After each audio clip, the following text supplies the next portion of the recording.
know, another thing is, Jason, and I didn't even know if I even answered your question. You look all right. But what I'm saying is, what I'm trying to say is that everybody has an opinion, Royce, on me dyeing my hair. Go ahead and chime in. My emails are lit up with people lighting me up about dyeing my hair. Go ahead, Royce. Sound off. I can take it. I mean, you know, it's a questionable method. I'll say that. You know, you definitely don't need to.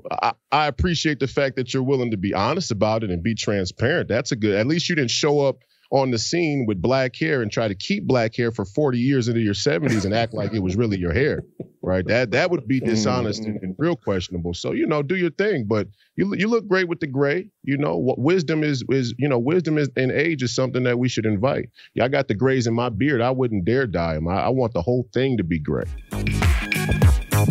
Oh, but these same people that are paying these quarterbacks, Patrick Mahomes, Dak Prescott, $40 million a year. Oh, yeah, but they're racist.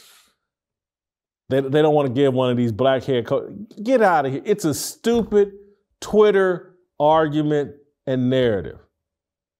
It's the victim mentality that they don't want any part of when it comes to a leadership position and the head coaching position in the National Football League.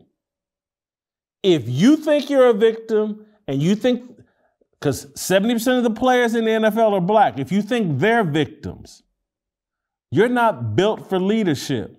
You're not a leader. You're a victim, promoting a victim mentality.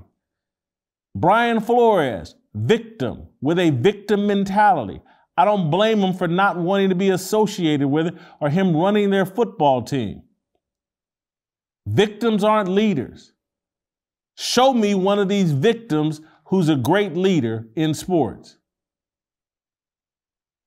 We got to come up out of the attitude. It's not the skin color, it's the attitude that we've been sold and we've embraced. That's what's undermining us as head coaches in the National Football League.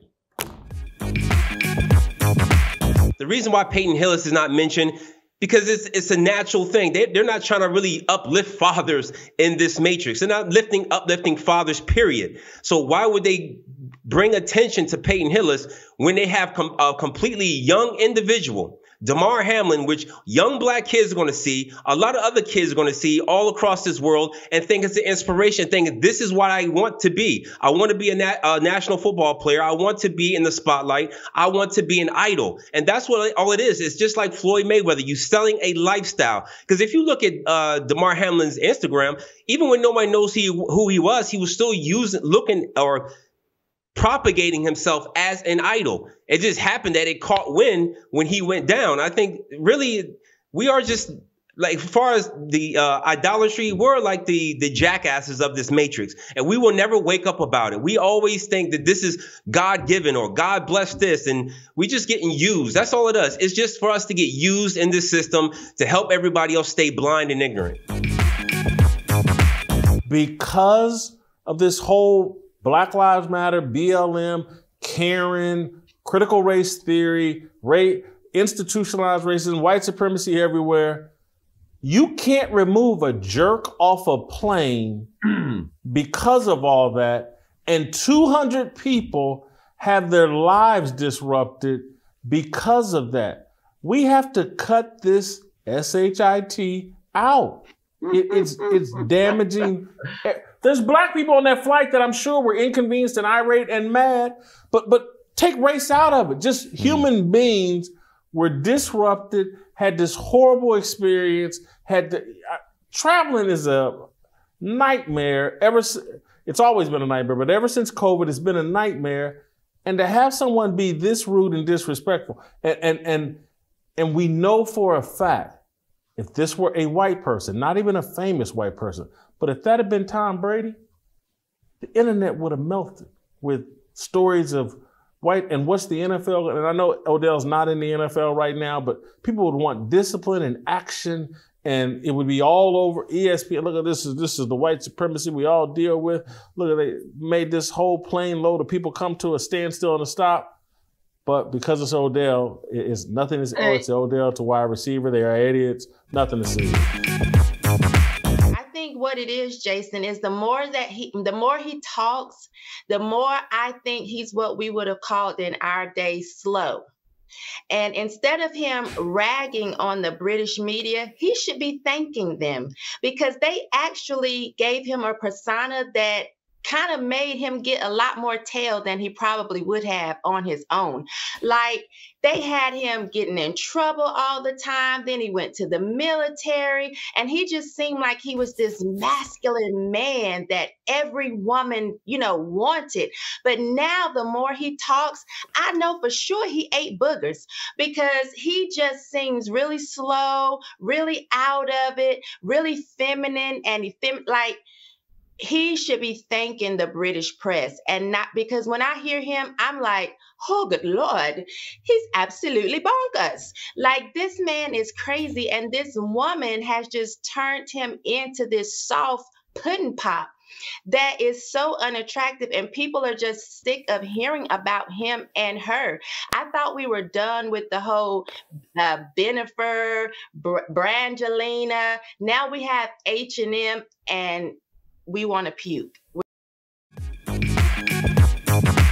Anytime I see establishment media all singing the same tune, oh, you better get this vax, they're lying to you. It's not hard to figure out.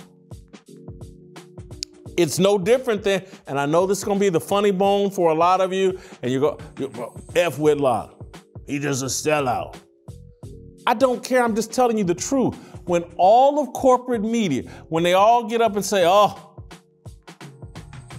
anything these evangelical conservatives say, that's racism. And everything we need to do needs to be to frustrate these evangelical conservative white folks. All the corporate media tells you that every day. Oh boy, them white folks that believe in God, they're your enemy. Us white people who are atheists and hate God and want you to abandon every biblical value that you have, we're your friends. Come over here and smoke this weed with us. There was a lady that came into my grandmother's room and said, you hear Trump is running for president again. They always assume because you're Black that they can just start, saying whatever. And I said, well, I'm a Trump supporter. And she was so shocked by that. And we started to talk about the prices and how prices were so high. And I'm like, they weren't this high under Trump.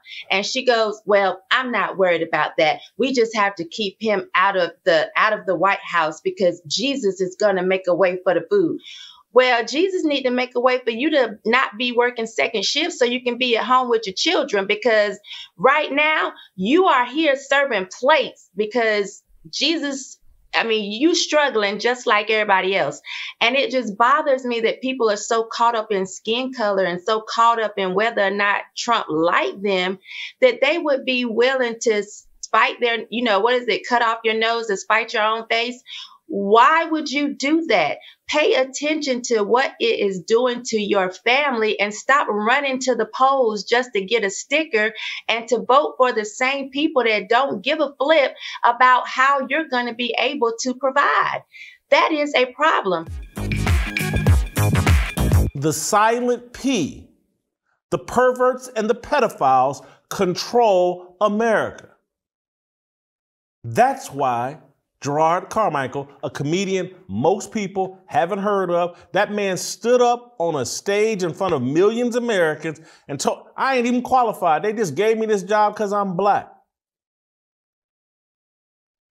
That happened, and it will continue to happen because we have abandoned our jobs, our responsibility. We, me included, haven't been in line with what God intends for man and woman to do.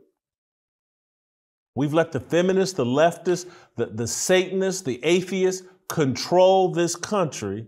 And now perverts and pedophiles are calling the shots from behind the scenes. They're in control. They're the shadow government. It's the secrets that they have about us that silence us And we just go along to get along and hope we get cut in on the action. That's all this is about. Can we get a slice of that pie? Anything else you want to get off your chest, JB, before I let you go? Yeah, Patrick Mahomes overrated. Nobody wants to talk about it. I'm being blasted by all your boys. I'm being blasted by all your boys in Kansas City. On my show today, I got all these people coming blasting me. They're like, "You're trending in Kansas City, coach, because you said he was gimmicky." Even on the Whirlybird huddle break play, he was late throwing that ball. He's late consistently. He will not step up in the pocket and throw the ball on time. That is just how loaded this Chief roster has been for the last 4 years. And he has one Super Bowl. And I can't believe no one's talking about it. Everyone's anointing him the greatest thing. But why does he have one Super Bowl? If he's so good. He's young. What is he? He's barely 21. He's already. Hey, Russell Wilson has the same amount of Super Bowls. And guess what? Eli Manning has one more than this so-called GOAT. So until he wins another Super Bowl, I'm not even going to discuss him. I think he's gimmicky. I think he's overrated. And I want Kansas City to hear me loud and clear. He's thrown 41 touchdowns. 30 of them have been under 10 yards. Let that sink in. This whole vision and goal, oh my God, if we all just grab hands around the world. We are the world. We are the children. I love Michael Jackson, but that song is bull. We were scattered across the globe by him. We're never grab hands and the whole globe, this whole global community, society, it's going to wipe us out and wipe out all the values and everything, all the freedoms, everything we enjoy about America. It can't be controlled at a federal level. You have to have states with some sovereign power that are competing with each other. That's what's going to make the entire nation strong, that competition. If everything flows down from a federal level, you're going to have the kind of chaos we have right now.